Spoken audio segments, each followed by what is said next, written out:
Wow. What encouragement, what empathetic words of wisdom, rhyme, and reason. And without wasting further time, I'd like to invite Dr. Wayne Letoaba, who's going to give us the keynote address. Ladies and gentlemen, put your hands together for Dr. Wayne Letoaba.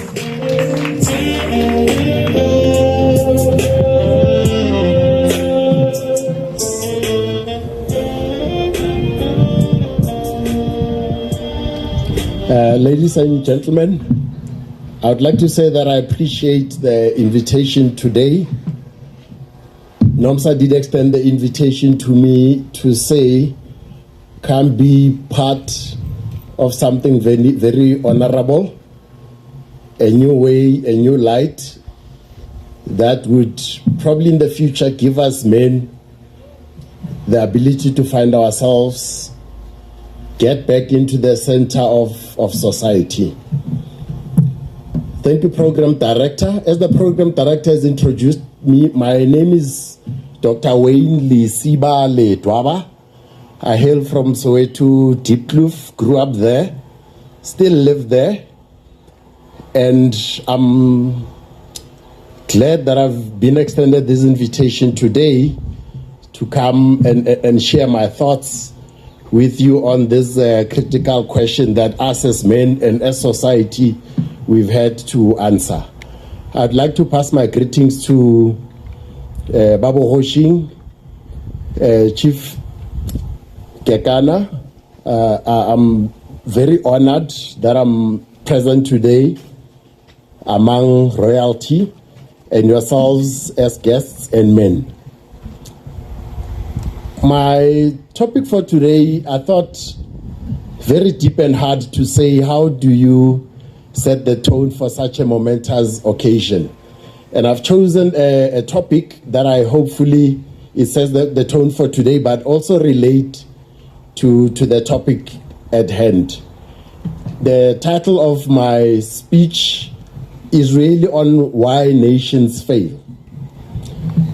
I've been thinking about this topic for quite a few years because us as a country are also going through challenges that are showing that we're embedded in a country that is showing signs and seeds of a failing family. And I decided to say, what is it that I can speak to that brings it not to somebody out there but to us as men? And I decided that my topic would really be to talk about the family. All of us are seeing quite a lot of failures in the family. So I went to the internet to empower myself to say what is a family.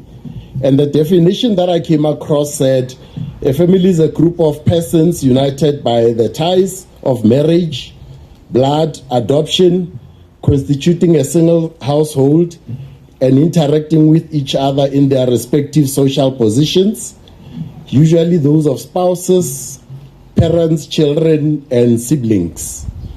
So the family unit, as it has always been defined, was a unit of a man and a woman with their siblings. But the definition also went further to define the family as we Africans know it, where there's actually an extended family. We've been fortunate as a black nation over the years to have had the extended family. Why the family? Why is the family important? The family was then created for society as a tool that was necessary for social order. So the social disruptions that we see today, we should be able to pin it down back to the family. If the family is not functioning, then there will be social disorder. Historically, the family was patriarchal, male-dominated, and led by us as men.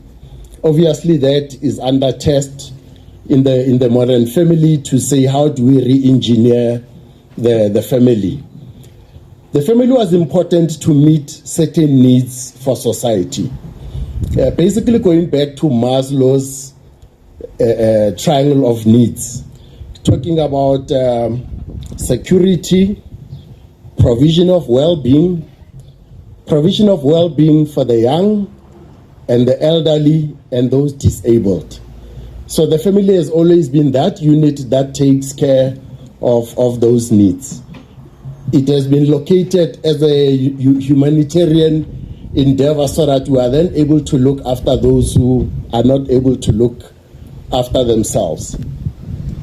As a South Africa, we then know that there's been quite a lot of disruptions in this unit.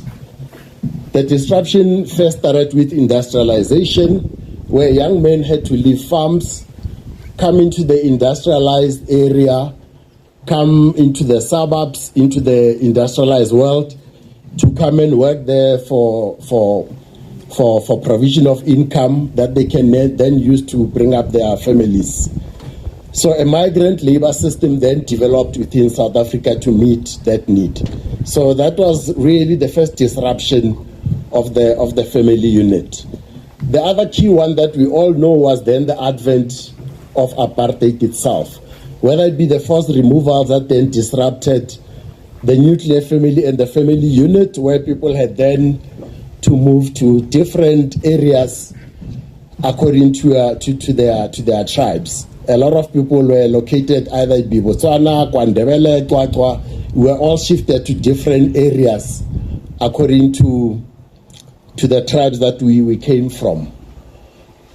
The very recent onslaught of the family, including the extended family, we may all not necessarily be aware, but the COVID epidemic that just took place a few years ago and still present with us, removed a very significant layer of the family.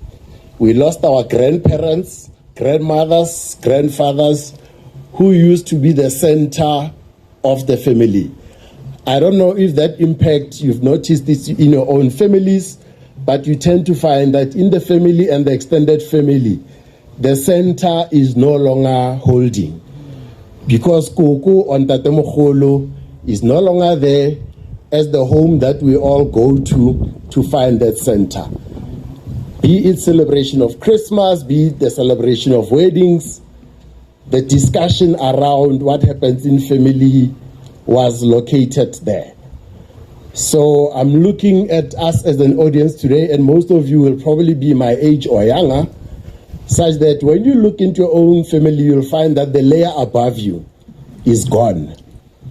What does that mean for you as a man today? What impact has it created for us in South Africa? One of the things that we see, and those who are in government as they pay attention to that issue, we see quite a lot of child-headed families. They were there before COVID. The problem is getting worse. We've seen quite a lot of single-parented families, largely headed by women or females, largely because us as men has also abdicated the space of leadership in that type of family. There's been a lot of disruptions in education, as most of us have become aware that the schooling system has also begun to face challenges because somewhere, somehow, somebody is not leading that center. In Gauteng, we're seeing a new phenomenon of a migrant pupil. Not only the parents, but a migrant pupil. Families in the rural areas are sending their kids out to Gauteng for a better education.